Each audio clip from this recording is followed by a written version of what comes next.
માખણ ને મિશ્રી મારી રહી ગઈ ગોકુળમાં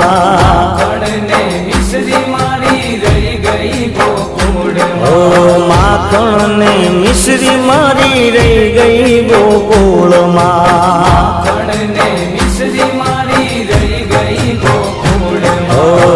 નંદલાલા ને માતા યશોદાજી સાંભળે નંદલાલા ને માતા યશોદાજી સાંભળે મમતાની મૂર્તિ મારી રહી ગઈ ગોકુળમાં